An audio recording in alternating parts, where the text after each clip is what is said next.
প্রয়াত ওস্তাদ রশিদ খান মাত্র ৫৬ বছর বয়সে থেমে গেল তার জীবন প্রদীপ। গতকালই বিকেল ৩:৪৫ নাগাদ শেষ নিঃশ্বাস ত্যাগ করেন রশিদ খান। দীর্ঘদিন ধরেই ভর্তি ছিলেন দক্ষিণ কলকাতায় একটি বেসরকারি হাসপাতালে। ভেন্টিলেশনে ছিলেন মঙ্গলবার সকাল থেকে। চিকিৎসকদের অক্লান্ত পরিশ্রমের পরও শেষ রক্ষা হলো না তার।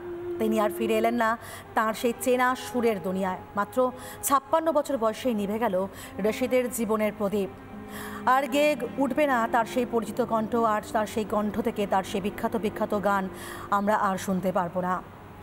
রশিদের মৃত্যু সংবাদে শোকস্তব্ধ সঙ্গীত জগৎ। মৃত্যু সংবাদ পাওয়া মাত্রই হাসপাতালে ছুটে গিয়েছেন মুখ্যমন্ত্রী মমতা বন্দ্যোপাধ্যায়। এই মুহূর্তে ওস্তাদ রশিদ খানের বাড়ির সামনে থেকেই রয়েছেন আমাদের প্রতিনিধি ওয়েন্দ্রিলা। আমরা একটুখানি কথা বলবো ওয়েন্দ্রিলার সঙ্গে। ওয়েন্দ্রিলা, রশিদ খানের মৃত্যু মানেই ভারতীয়, রশিদ খান এই নামটাই হচ্ছে ভারতীয় উচ্চাঙ্গ সঙ্গীত ঘরানার এমন একটা নাম, সেই মানুষটার গান আমরা শুনতে পারবো না। নক্ষত্র পতন হলো এই মানুষটার নীরব প্রস্থানের মাধ্যমে। তুমি রয়েছো নাকতলা তার বাড়ির সামনে, এখন সেখানকার ছবিটা কীরকম এবং পরবর্তী সময় তার দেহ কখন সেখান থেকে নিয়ে যাওয়া হবে টালিগঞ্জের উদ্দেশ্যে, পুরো যদি সেই ব্যাপারটা শিডিউলটা তোমার জানা থাকে একটু জানাও আমাদেরকে।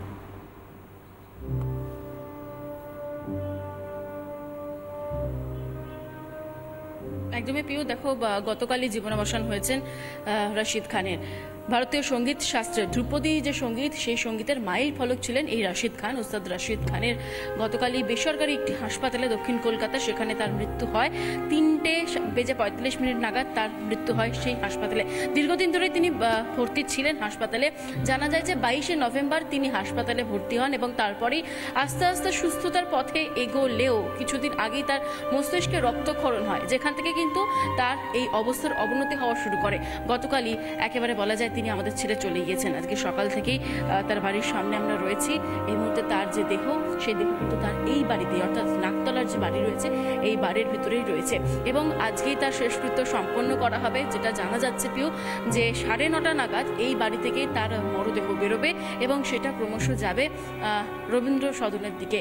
এবার এখান থেকে বের করার পর তাকে, অর্থাৎ শিল্পীকে শ্রদ্ধা জানানো হবে, তারপর রবীন্দ্র সদন তাকে নিয়ে যাওয়া হবে। বেলা 1টার সময় তাকে গান চালিয়ে দেওয়া হবে বলে সূত্রের খবর এবং সেখানে উপস্থিত থাকবেন মুখ্যমন্ত্রী মমতা বন্দ্যোপাধ্যায়। তাকে শেষ শ্রদ্ধা জানাতে তার যারা অনুরাগী রয়েছেন বা অন্যান্য যারা শিল্পী রয়েছেন তারাও কিন্তু সেখানে আমরা নজর রাখবো। ধন্যবাদ তোমাকে ওয়েন্দ্রিলা। ঠিক এই নিয়ে সঙ্গীত শিল্পী হৈমন্ত শুক্লা ঠিক কি জানিয়েছেন আমরা একবার শুনবো। প্রয়াণের খবর পেয়েছি আমরা। নিঃসন্দেহে বলাই চলে যে সঙ্গীত জগতের এক নক্ষত্র পতন বলতে পারা যায়। তো এই বিষয়ে আপনার প্রতিক্রিয়া? সারা ভারতবর্ষের ক্ষতি, বিশেষ করে আমি বলবো বাংলারও ক্ষতি, কারণ ও আমাদের বাংলায় থাকতো, কলকাতায় থাকতো, বাংলা খুব ভালোবাসতো। কত বড় উস্তাদ পণ্ডিত লোক ছিলেন সেটা ও কখনো আমাদেরও মনে করতে দিত না। সবার সঙ্গে ভীষণ ভাবে কথা বলতো, কখনো ওস্তাদি ফলাতো না। আর গানটা যেটা গাইতো সেটা তো স্বর্গীয়, ওর মতন আমি আর শুনিনি তখন। সেই সাটা লাগাবে ওরা সুরে ভরপুর। হায় হায় হায়, এইরকম চলে গেল আর কি, আমাদেরই দুর্ভাগ্য। খুব ক্ষতি হয়ে গেল, বিরাট ক্ষতি। আর কিছু বলার নেই আমার। একদম দিদি, অসংখ্য ধন্যবাদ আপনাকে। দুঃখ सहा न जाए याद पिया की आए